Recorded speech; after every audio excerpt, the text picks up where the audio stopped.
Greetings, welcome to Pop's Collection, where we dissect and reflect on a movie or TV show from our Pop's Collection. I'm Ron Tweedy, joining me as Pops, and today we're going to talk about the Wolverine.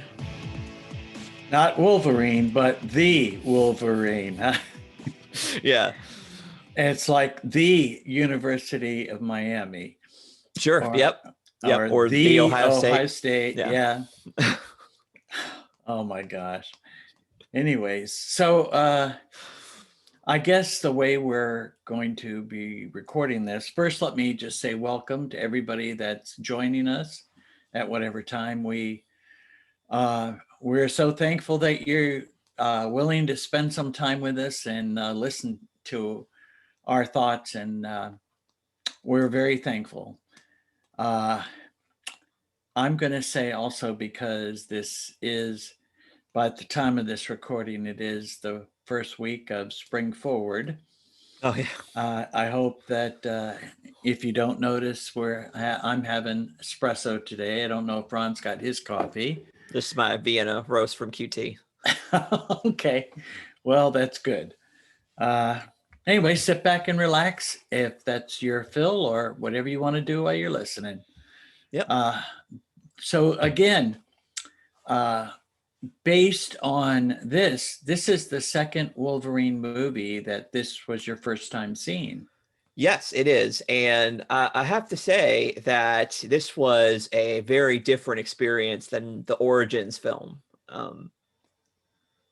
Yeah, but I am shocked as to how different this is in both tone, how it's done, and how faithful it is to the source material. It's it kind of makes me wonder, why did they do this one first? You know? Well, they wanted to do it first. Right. However, the studio told them, well, if you want to tell this story, we want you to first tell an origin story. Right. And so they did. However, as we discussed last time, wasn't that great of a origin story? Not only that, but it wasn't even true to the origin story. Plus the plot holes, plus, there's lots of things that are happening in that film that really didn't sit right. Particularly Wade Wilson. Right. Yeah, I'd have to agree with that. There were a few things, but that was one of the biggies. Yeah. Let me ask you, so you felt pretty positive about this one then? Mm-hmm. Yeah, I was pleasantly surprised how good this movie actually was. In fact, if you don't mind, I'll go ahead and just I want to show you. And for those of you who are only listening, you're going to miss out on this. But I wanted to show you kind of my first. This is for the audience, but you probably can relate that the first exposure that I had to Wolverine, particularly this version of Wolverine, is this right here, that little card in the corner there in the bottom left.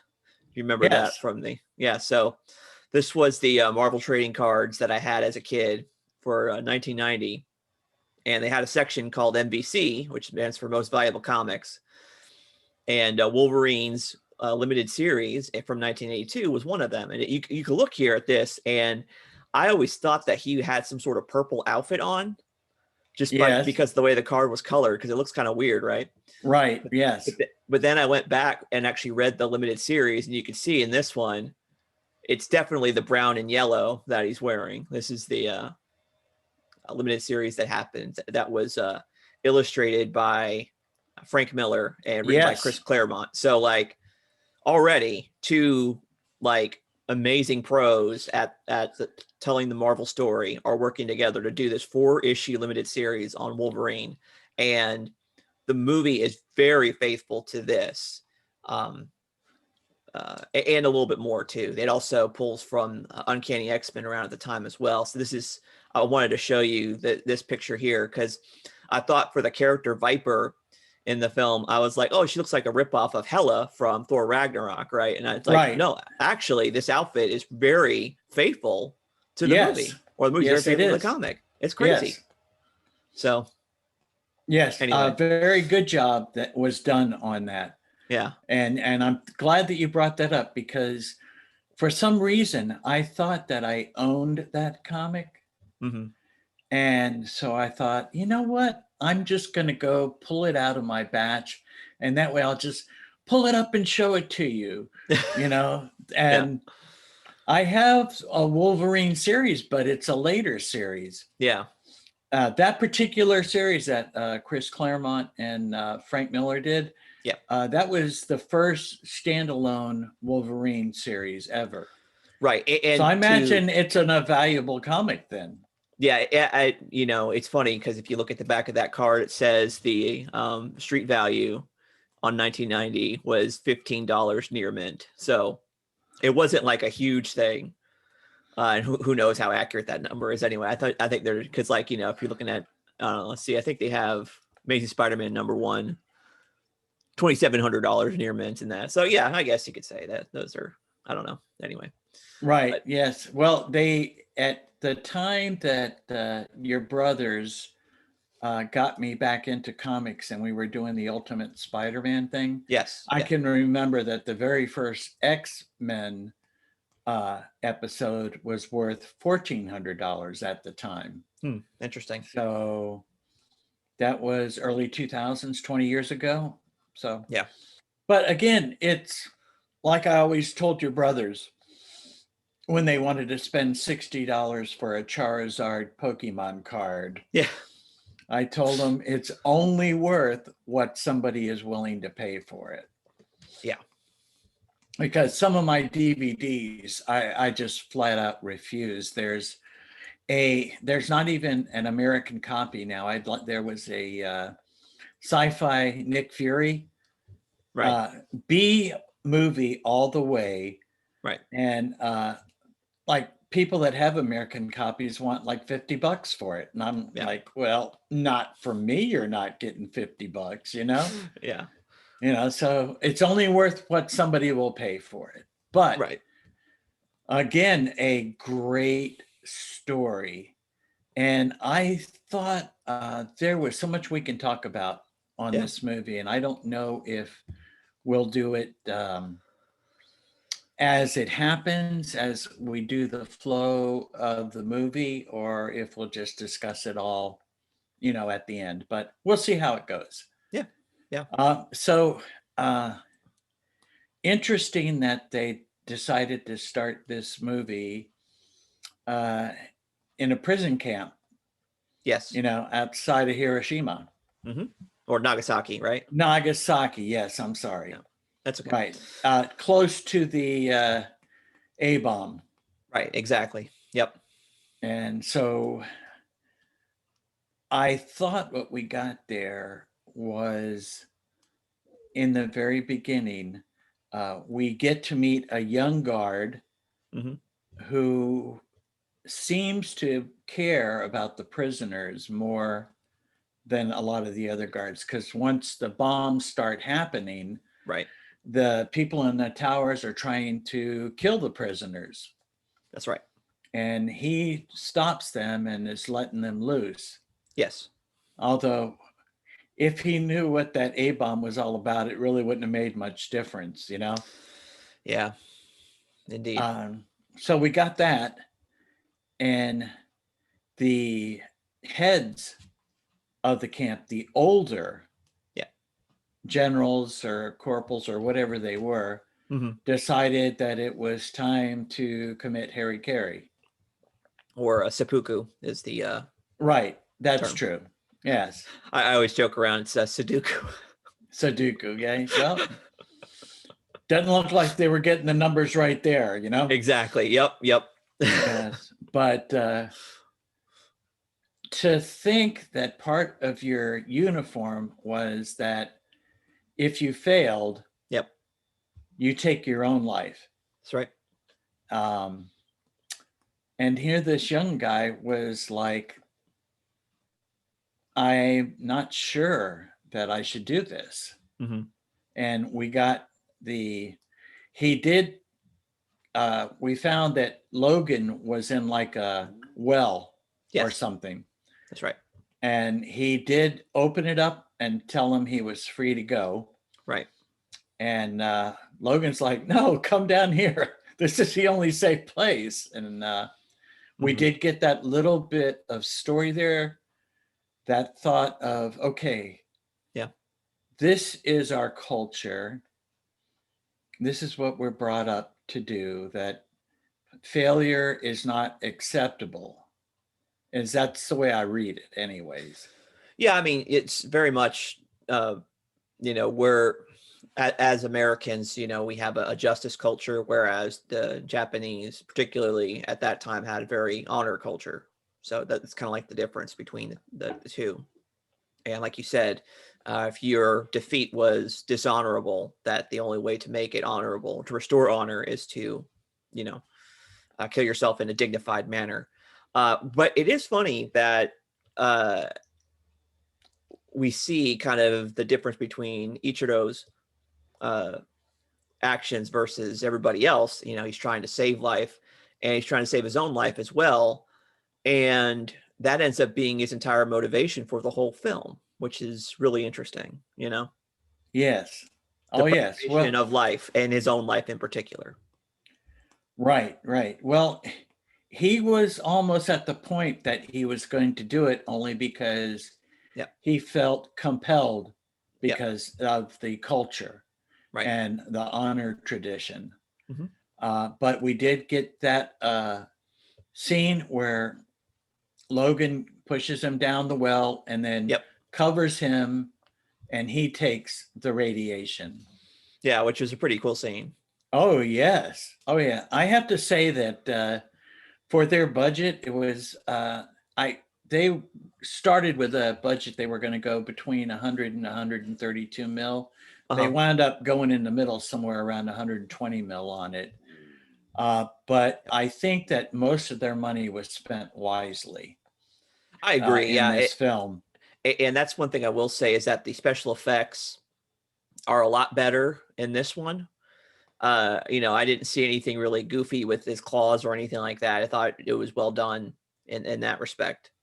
And also, I think the stunts were pretty incredible too. So yeah, there were at least 2 times in the movie I was like, wow, that's actually really amazing the way they did that. I think the one I was thinking is the fight on the train. The bullet train, yes. Yes, that was awesome. The Shikansen. Yes. That was so cool, like on the roof of the train and him doing yes. That was fantastic. And then the scene at the end where he's trying to get to the pagoda, and they shot all of those arrows into him. Oh, yes. With the strings, with the ropes on them. That was really cool. That was one of the cool scenes. Yes. Oh, there were quite a few in there. But what was really, to me, interesting about this particular film, it wasn't all action. There was a lot of story and dialogue through this film that was really important to this film and very deep. Probably, I'm going to say those were the only parts your mother liked. She was not real crazy about the action stuff. Yeah. But we start off with that little part of heroics from Logan. Yep. And at this time too, he had all his memories. We've already seen the films where he lost his memories, but we go from there. We go to the mountains somewhere, where he's recovered all his memories. In this movie, so he knows everything. Yes, post X3 Last Stand, right? Because Gene is there, but only in his memories, right? So, right, and I'm thinking that I went to look back at Batman v Superman to see if it was around the same time, because we had a dream within a dream sequence there. We had a couple of those. Yes, and I thought, are they doing that because that was kind of what was happening that year? But it not so. The Batman v Superman was 3 years later, so can't say it was something that happened around. Yeah. But, the director for this was James Mangold, who also did Logan. That makes sense. Yeah. Makes perfect sense. And of course, another one of your favorite movies, Walk the Line. He did that one with. He did. Yes. Yeah, you didn't know that? I mean, you like that movie, right? I do. It's just, to me, that just makes so much sense now. Yes, doesn't it? Oh, goodness. Here we go. Goodness. Okay. Well, I haven't done that for you in a long time. Yeah. Goodness. Wow. Okay. Yeah. But for 2013, it was definitely a lot of good things happened in that. And made over 4 million, almost 415 million. So I'd have to say it was pretty profitable. All right, but back we go from Logan with no hair and no skin. Yeah. To Caveman Logan, I called him. Yeah, no, I agree. And funny enough, this is ripped right from the pages from Wolverine 1 from the limited series. He's he finds a bear that has been, shot with an arrow. He goes to the bar, confronts the hunters and everything. I mean, it's pretty much shot, beat by beat, very faithful to the comic. So yes.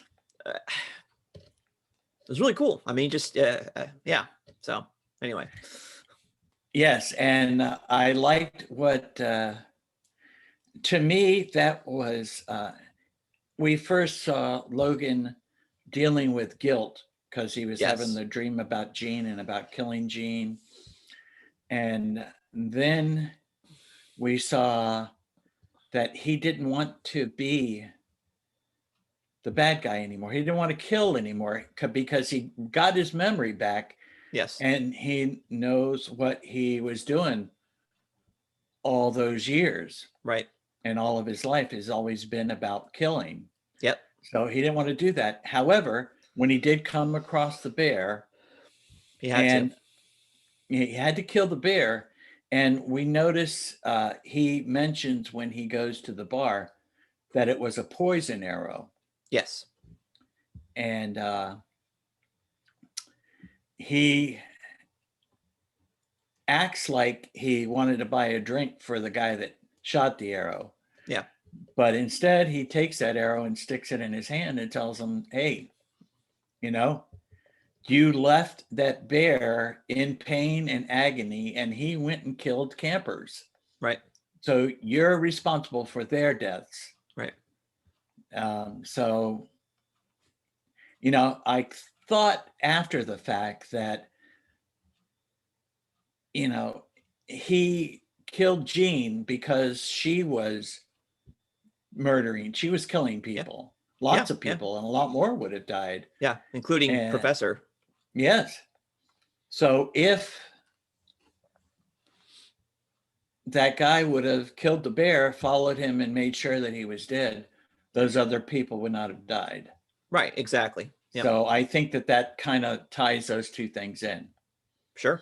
Yeah. Yeah. And, his monologue with Jean, it's almost like he's taken an oath not to kill anymore. And, putting the bear out of its misery was the first step, crossing that barrier that he set up for himself. So, right. He didn't want to do that. Right.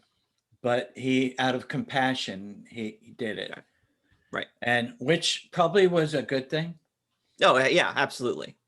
For not only for him, for the fact that he could do that, but the fact that it needed to be done. Mm-hmm. So anyways, we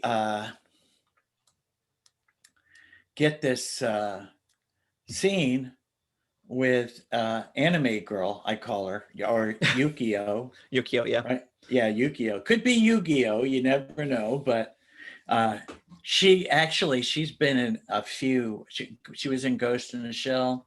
Okay. And she was also in Arrow on the Arrowverse. So she's done a couple of comic book things, but she has those anime eyes. Okay. You know what I'm saying? If you see with her hairline straight across, her bangs straight across. She Yeah. looks like she's straight out of an anime, you know?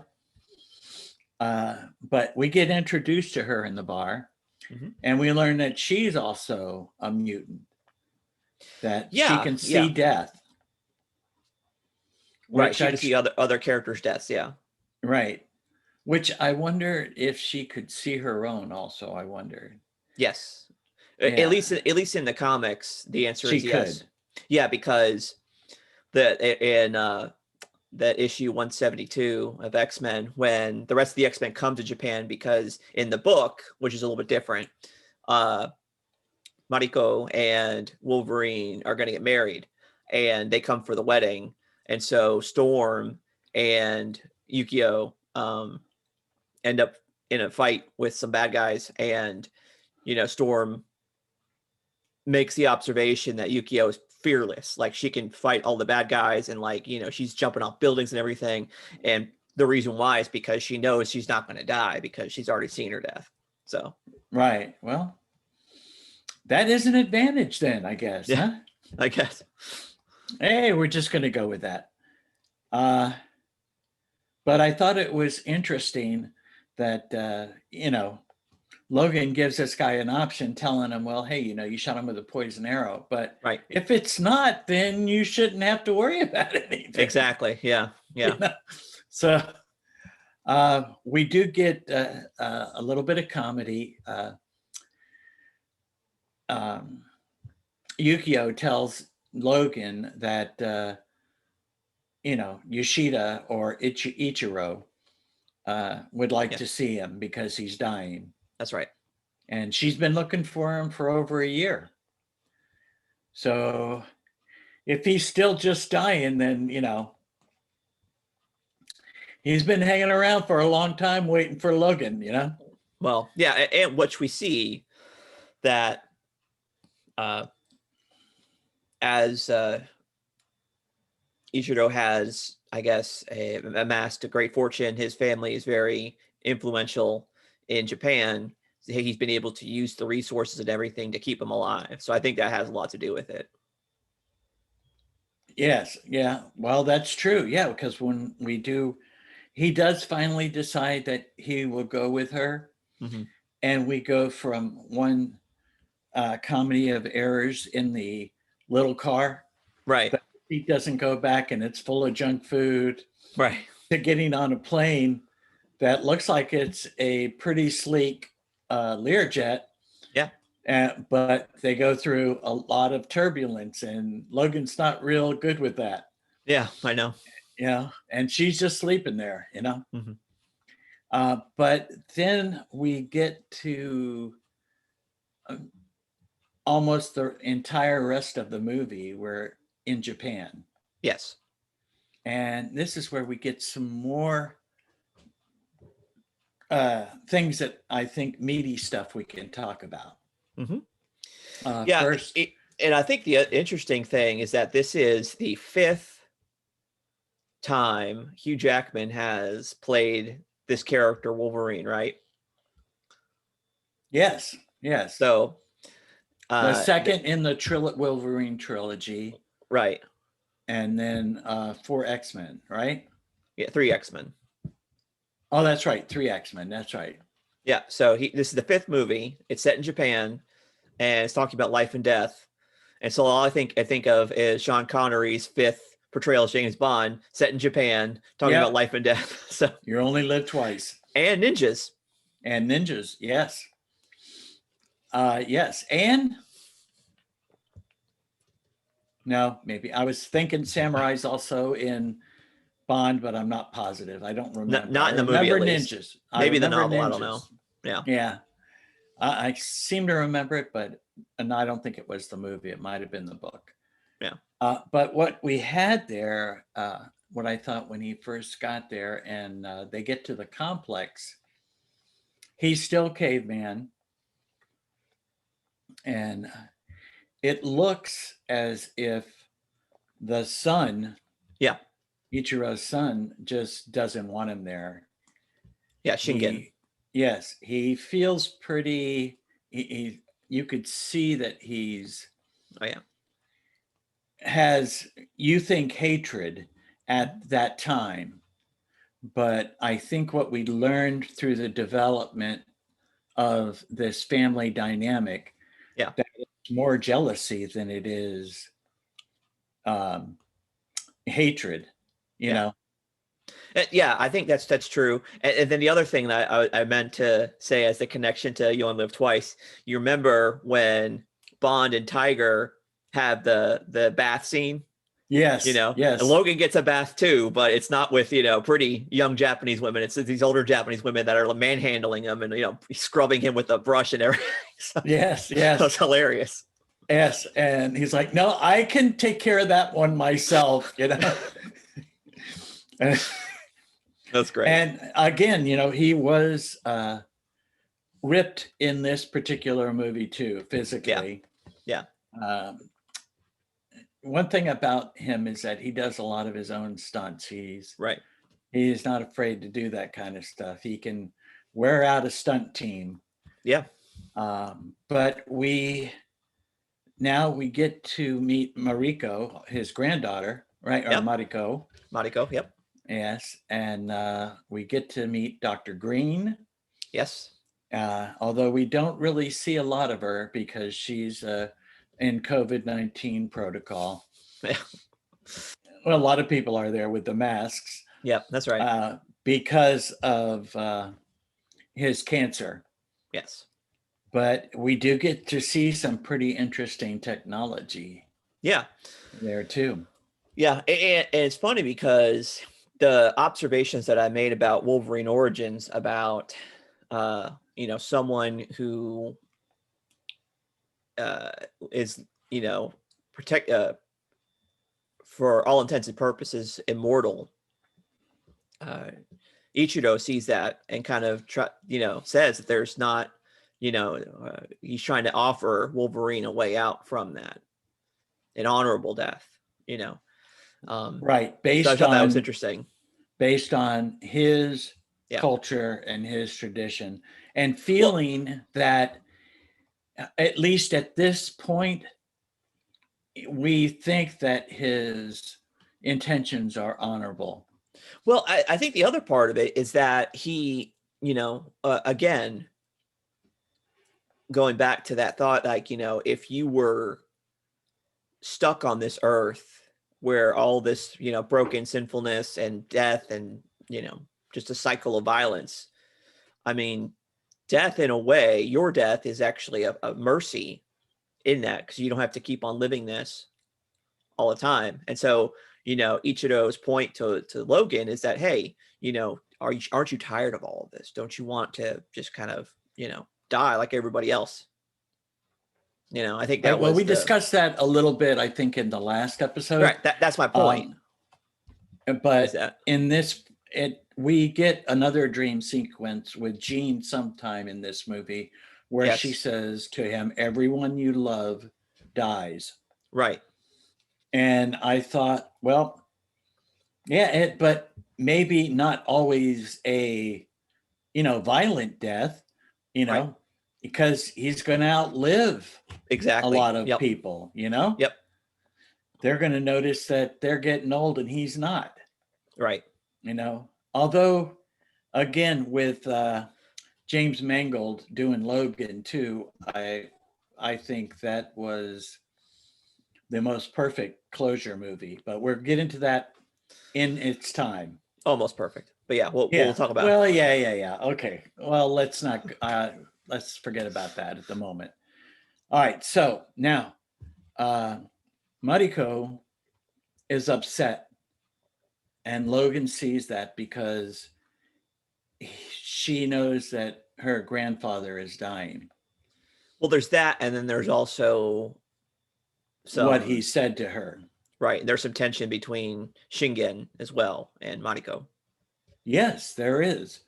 So, and again, that's another topic that I wanted to discuss.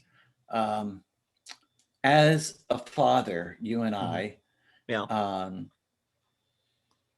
Ichiro had certain standards that he placed on his son.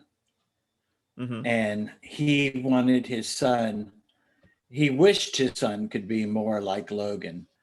He, was always talking about Logan and how Logan could do this and do that. And, Yeah.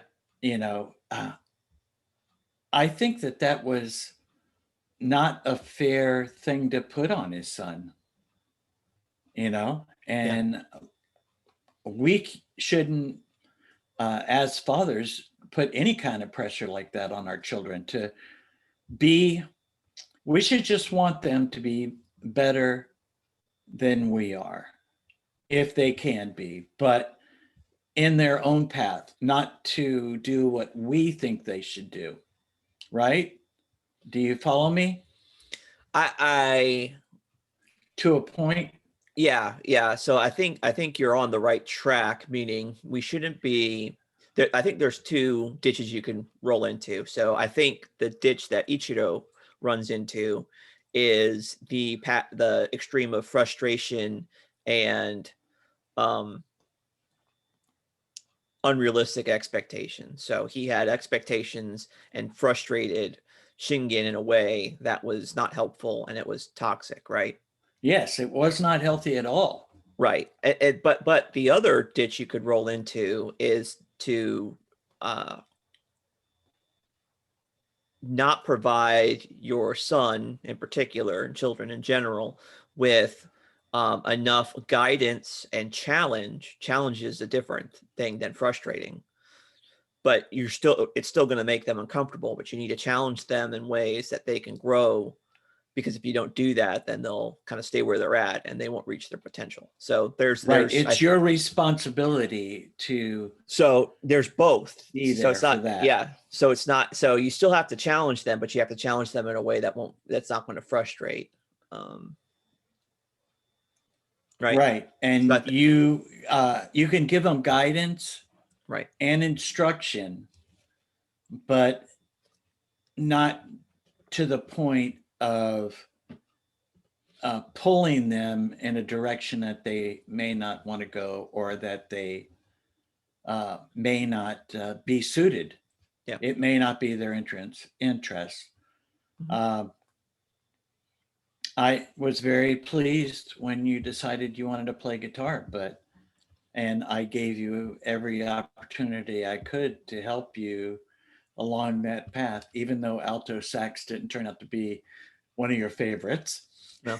But still, I feel that I did okay. I wish I could have done better for you, in those things. But, I did think that was a good opportunity for you to, even though, like me, you chose not to make that your profession.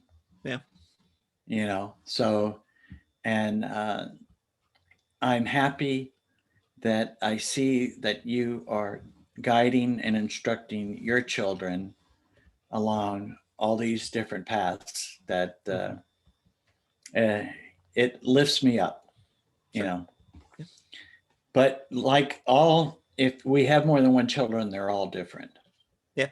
And I'm not sure, I'm thinking Shingu was his only child. Yeah. I think think. There's no other mention of other children. Right. And so we got that. And then we got him slapping his daughter, I guess, because she informed him of what Ichiro said to her. Yeah. I think so. And she just wanted to end it. So we got that scene with Wolverine, his first close encounter with Mariko. Yeah. And we then learn he goes back to sleep and he's going to leave in the morning after he has this conversation. Yeah. Hey, Logan, I'm going to make it so you can die. How would you like that? Huh? But of course, the way he says it, yeah, is that, oh no, you're not going to die right away. You have a long life, and then just die when of old age. But then again, there's really no guarantee of that. We don't know how much time we have on this earth, you know? Right. Right. So how could he promise him a long life, you know, a long, normal life, you know? Yeah. I don't know. It was tempting. Yeah. But surprisingly, Logan said no. He said, I'm going to go home in the morning. Yep. So we get this next part, he dies. And now we're going to have a big funeral thing. Well, I think, I think part of Wolverine's, I think some of his motivation is not like out of selfishness, but actually I think he's trying to save Ichiro from experiencing the pain that he has, you know? Yeah. I would say that would be, I mean, we do he's not he's know. like, you don't know. Yeah, you don't know what you're asking, Yeah, it's be like, careful what you wish for. Right. So I think that's, I'm thinking that's probably driving a lot of that. From a More of motivational Logan's standpoint. motivation. Yeah. Mm-hmm. Well, yeah, I could see that. But Ichiro's not, he really doesn't care about that, No. you know? So we kind of get this scene now that he dies. Yeah. And now we're going to go back to tradition. Right. For a Japanese funeral. Yep. So people have to act a certain way. Well, I think the other thing we need to mention is that Yukio was surprised at the death because she didn't see it coming either. No. Well, we'll find out later why. Yes. But at this particular time, she was surprised. Yeah. We also see that we learn about Yukio's friendship with Mariko. Right. And how that she was kind of I don't know, what do you call her? A poor person? Yeah. She was an orphan. Orphan that Ichiro took in, or was it Shingo? Shingo took. Oh, that's right. Shingo took her in as a playmate for Mariko. Right. He paid her. Yep. To be a friend, but of course it was more than that. Even though the Shingo doesn't want to see that, but it was more than that. So we get introduced to another character now that's like up on top of the building. Oh, yeah. Yes. Which we learn out later. The dynamics of that is like off the wall, but that's a traditional thing too. Yeah. Right? Because the father, Shingo. Oh, Harada, yeah. Yes, has got her set to marry somebody big in politics, right? Right, which is not that's part of the story too. In fact, yes. In the he kind of saves her from that because, and in the book, he's abusive. He's abusive towards Mariko, and she doesn't want to be with him. But I don't see that dynamic play out in the film. I don't think they're relationship. No, not really. But he doesn't really care for her, as we find out later. Yeah. And he's really doing it just for the money. Right. So again, another person being paid for Mariko. Yeah. And we learned that the guy that was on the roof is like her bodyguard. Right. And we find out later, first boyfriend, kind of, right, or the one that she really loved.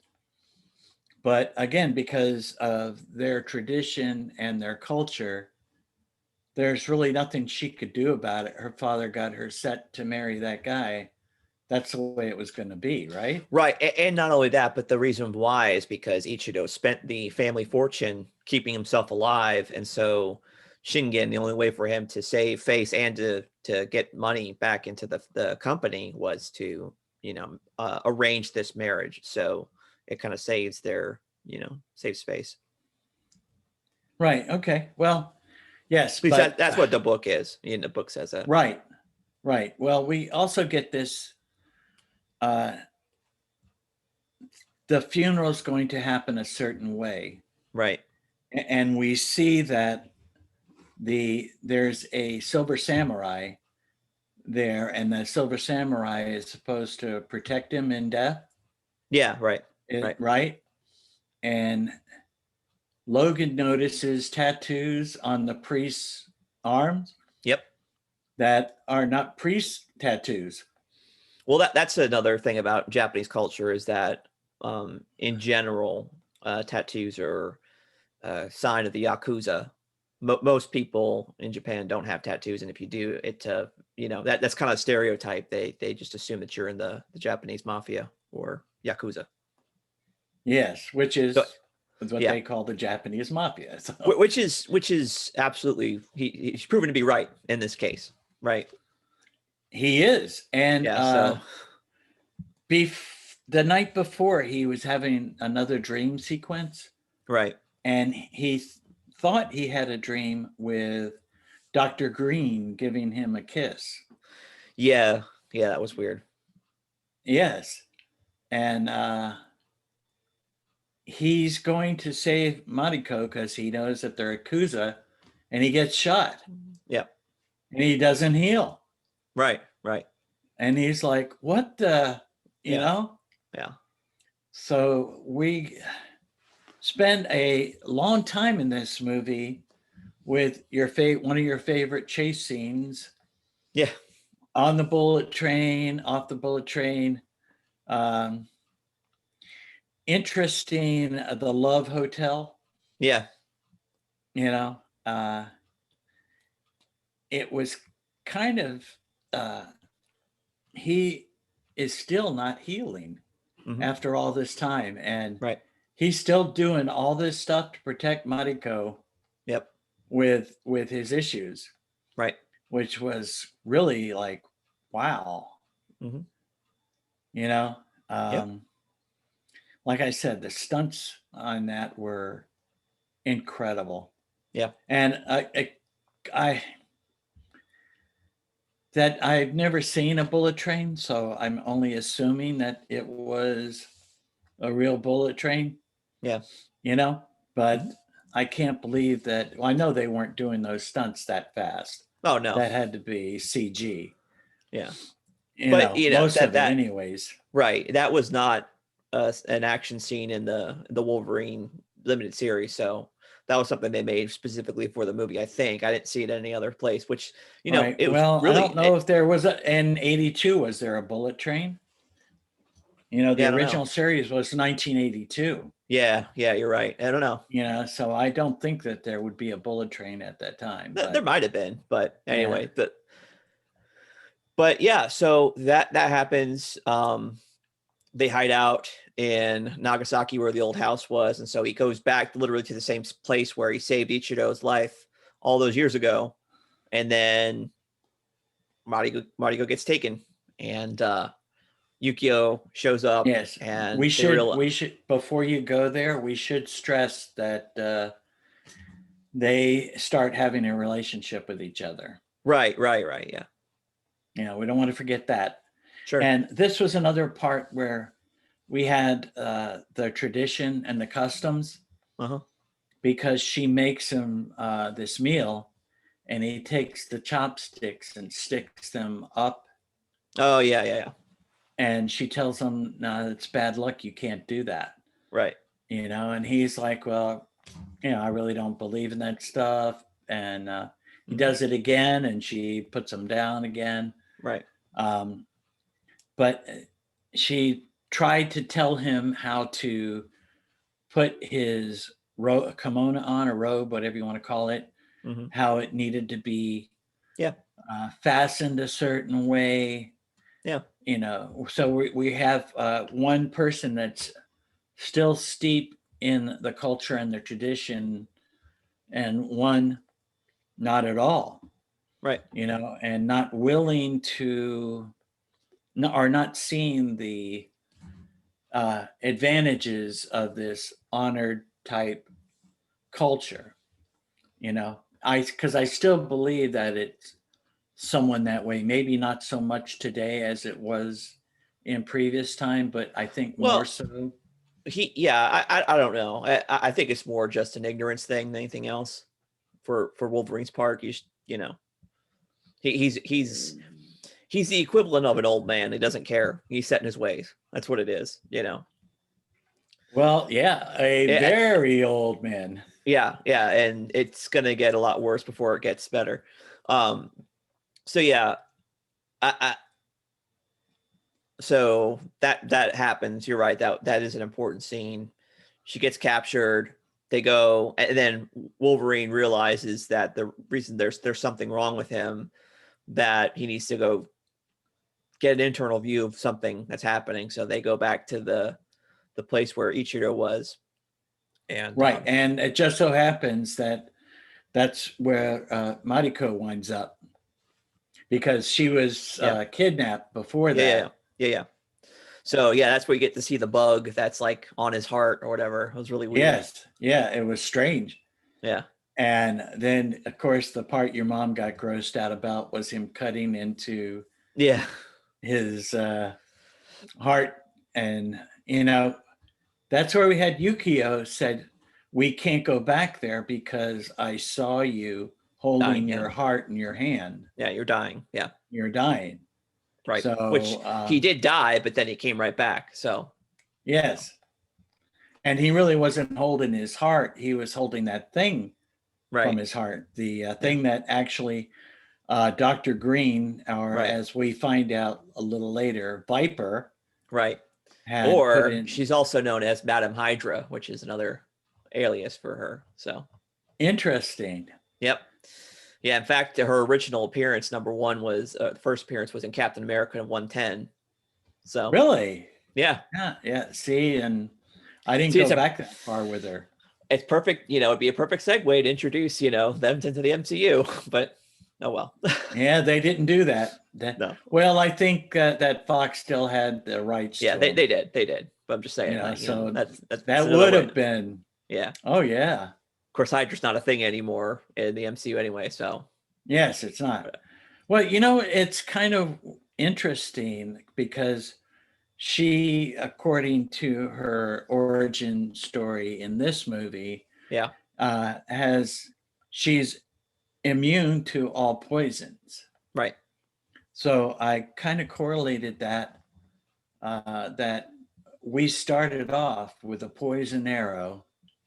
Mm-hmm. And now we got a Viper with poison that basically put poison in his heart to, stop his. That's exactly right. Yeah. Immortality. Yep. And so, again, a doctor. Yep. Almost like the doctor in Wonder Woman. Sure. Yeah. You could which you wonder if. That scenario was at the same time Wonder Woman, DC going against Marvel, Captain America. Yeah. If that was a similar, because they do things alike. Yeah. But we did get that. Mm-hmm. And he did get his healing powers back. Yep. And so, but then we get this note that if you want Mariko, come get her. Right. Yep. So we did get the scene also with the father. Mm-hmm. And again, we were brought to this honored tradition where Wolverine has a huge fight with him. Yeah. And he's going to leave him, he's not going to kill him. He's like, you tried to kill your daughter, live with that. Mm-hmm. But it was like, no, that would be a dishonorable thing, I think that's kind of where it was going. Sure. Yeah. I kind of zoned out at that point because I was waiting for the next action beat. So that was, one of the very few points where it was I was like, okay, let's move the story along. So, Right. that's when we get to the pagoda, and that's where you get the scene with the ninjas shooting the ropes in them, Oh, and we find yes. out. Yeah. So that was cool. That was really awesome. And thinking that we already we went through the fact that the official was not a good guy for her to marry, Sure. and we now see the first love, Yeah. and I guess we're thinking that he's not a good guy to marry either for Mariko. No, and I don't think that character was in the Wolverine story, at least not the first one. He might have been in the X-Men book, but yeah, but you're right. And I think that it was actually the Hand. It wasn't just this, nondescript black ninjas. There was actually the Hand that was involved in the Yes, so it was. that was another opportunity they could have, but unfortunately Yes, yeah. yes, of course. So Yes, as a matter of fact, I think they mentioned that, or they called them another name. Yeah, it's the Black Ninja Clan in this movie. Yes, but we know it as the Hand, basically. Right. Yeah. What we got though after that, which was, I thought, pretty incredible because it was poison arrows again. Yep. We came right back to the poison arrow thing from the very beginning. Sure.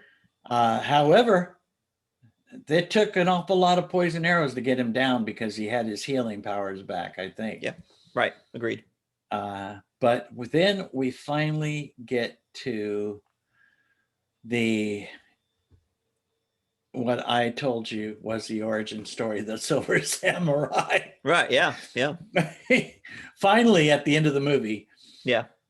And I do have to say that it was a little bit, that part of it was a little bit of a disappointment for me. Yeah. Because I felt like they didn't really develop that part of the story that much. Well, the Silver Samurai does not appear at all in the Wolverine series. It doesn't show up till X-Men. So Right. Right. So yes, it stands to reason why it seems to be a little bit like a tack on at the end, which, I thought it was pretty cool. I mean, that they brought back Ichido as the Silver Samurai, and I thought that was pretty neat. And it was cool. And plus it was an adamantium suit. Yes. So that was really good. Yeah. And the fact that he heated up his swords, right, and was able to slice Wolverine's blades off. Yeah. Which was pretty interesting. Yeah.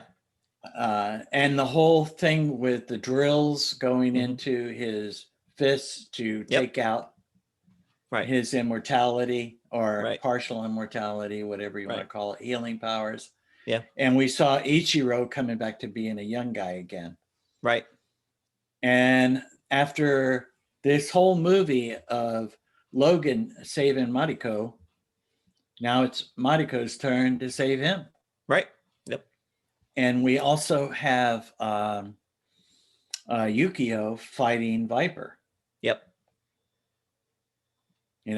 And in the X-Men comics, when we did, I think it was X2, that we had Lady Deathstrike. Yes. In the comics, Lady Deathstrike is related to the Silver Samurai, to Ichiro. Yeah. Yeah, a lot of the Japanese X-Men characters are related somehow, like, Starfire or Sunfire, and yes. Yeah, so. Which is interesting. Yeah. And so we kind of got that point where she's going to say, she takes one of his broken claws and she kills a grandfather, says that he's not her grandfather because her grandfather is dead. Yes. Plus he was young, Ichiro, at that time. So yeah, that's true. And so magically he becomes old again and Logan gets his powers back. Right, the bone claws comes back. Yes. Which interesting. Yeah. How that happened, but I guess we'll see if he ever gets his adamantium claws back. I guess we'll find that out in a next movie, maybe. Yeah. However, we kind of then get to the end of the movie. Right. Silver Samurai's gone. Ichiro's gone. Lady Viper kind of did the path of not Darth Vader, but the Emperor. Yep. Went down. And then Mariko takes over the company. Yep. They read the will. Right. She owns it all. She promises to do better and make things. She wants Logan to stay. Logan says no. Yep. Him and his bodyguard, Yukio, get on the plane. Right. And they're going to do a Star Trek thing. Which way are we going to go? Well, we'll start by going up, and then we'll go somewhere else. Yeah. And then I didn't know where they were going to go after that. Yeah. You know, because we kind of got this, it started giving the credits. Yeah. And then we kind of got a scene at the airport. Right. You know, and he says he's going to do the pat down. Right. And then all of a sudden we hear it beep and it's Eric. Mm-hmm. And yep. Your mom, she's like, oh, isn't that Gandalf? Well, it is Gandalf. Yeah, it is. But in this movie, he's Magneto. Yeah. But she thought more about the Lord of the Rings than she did about the X-Men movies. So yeah. So that was the only thing that, like, I didn't think that they did a good job explaining sufficiently. So obviously, so they're setting it up for the next movie in the X-Men prequel trilogy, which is Days of Future Past, which I think is probably one of my favorite ones. But at he's walking through security at the airport. There's a video for Trask Industries, so they're setting that up and everything like that. They do great. And then at the very end, Xavier shows up. Yeah. But they don't explain how that happened. Right. Well, I don't know if you can remember, but I told you, if you remember, there was a part at the end of X3 that doesn't explain that. No, what I'm saying is that explains that, because his mind is in that guy. But that doesn't explain his appearance then. You know, I can understand he transfers consciousness into that comatose person. I get that. It doesn't explain to me how Patrick Stewart was able to magically, his body is now back. That's the thing that doesn't make sense to me. True. It just wasn't explained enough. Maybe with his mind control, he made that everybody think that it was Dr. Xavier when it was really the comatose guy in the chair. And maybe I should have to rewatch Days of Future Past. Maybe they do explain it. I don't know. But we are going to eventually go over that too, right? Yeah, we'll get that. Yeah. We'll but basically, where I thought that was the setup for the Sentinels. Yeah, right? That's what I'm saying. Yeah, Days of Future Past. That's where they show up. So yes, yeah.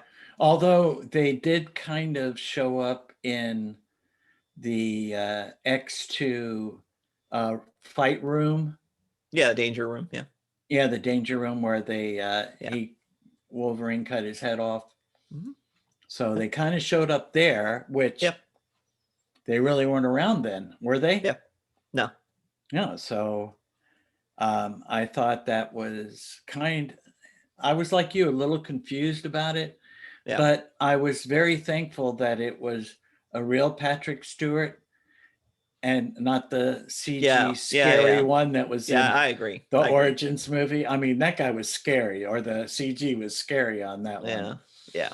Not even close. Even the smile was scary, like, I'm going to kill you. I was like, oh man, that creepy. But at least we had the real one. Yeah. And we had the real Magneto. Yep. So I thought it was pretty good. Yeah. All right. So let's see. We talked about family, the tradition. We talked about jealousy and revenge. Mm-hmm. We talked about immortality. Mm-hmm. And we talked about guilt. Yep. And I think that through this movie, that Logan was able to go through that guilt he had for killing Jean. By the end of the movie, Yeah. I think he was over that guilt and realized that it was something that he had to do. She was killing people. Mm-hmm. Yeah. He had Yeah. to stop her one way or another. And Yeah. in X3, she did tell him to do that. Yeah. Yeah. Of Right. course. Of course. So Yeah. she knew that she wasn't in control. Mm-hmm. So I think Yeah. he was able to finally accept that for what it was. Sure. Yeah. So I think that was the last thing I had on my list. Yeah. Anything else you can think of that we should discuss? Nope. I'm good. Okay, awesome. Well, that's great. Well, then all that's left is the rating. Mm-hmm.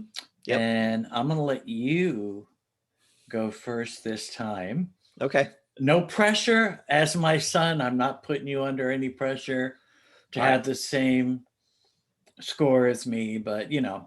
Okay. Well, like I said, I actually really liked it a lot. I'm gonna say it's a 9.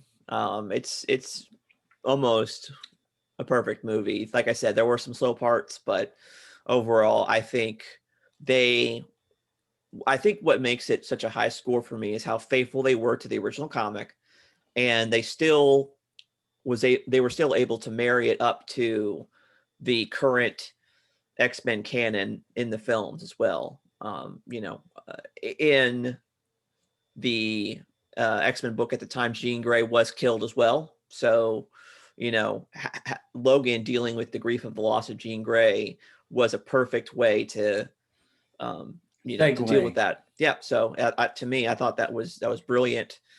Like I said, there were times during the film I was like, wow, that's a fantastic action scene. If I can if I have that reaction, it's always a good thing. And then I do think that the performances were great. And the nice thing about it is that, and I think what makes the movie even better is that they really did focus on Wolverine. It wasn't like let's fit in, Sabretooth and Deadpool and Gambit and, all these other people. No, this is a Wolverine story. And they did a really fantastic job doing that. So it's a 9. Yeah, very good. Yes. And again, like you say, because they were faithful to the story and, Frank Miller was inadvertently involved for, being part of the original comic. I also will give it a 9. So, pressure on the son to the dad to be but yes. Yeah, no, I totally agree. Very, very few slow points to me. I think that all the dialogue that they used in this movie was meat. It was all important.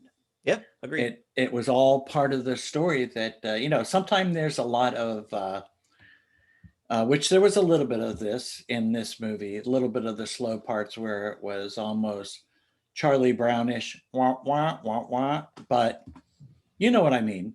Yeah. But there was very few spots like that in this particular movie. Overall, great movie. All right. Good deal. Yes. All right. Well, let's close it up. What do you say? I say that's perfect. I want to say thanks to everybody who's listening to us at whatever time that you are. Hope it was enjoyable for you. Yep. Definitely join us for next week. We will continue our exploration of the Logan trilogy. Like us on Facebook, follow us on Twitter, and we'll see you next time. Goodbye and God bless. Goodbye, God bless, and tell your friends.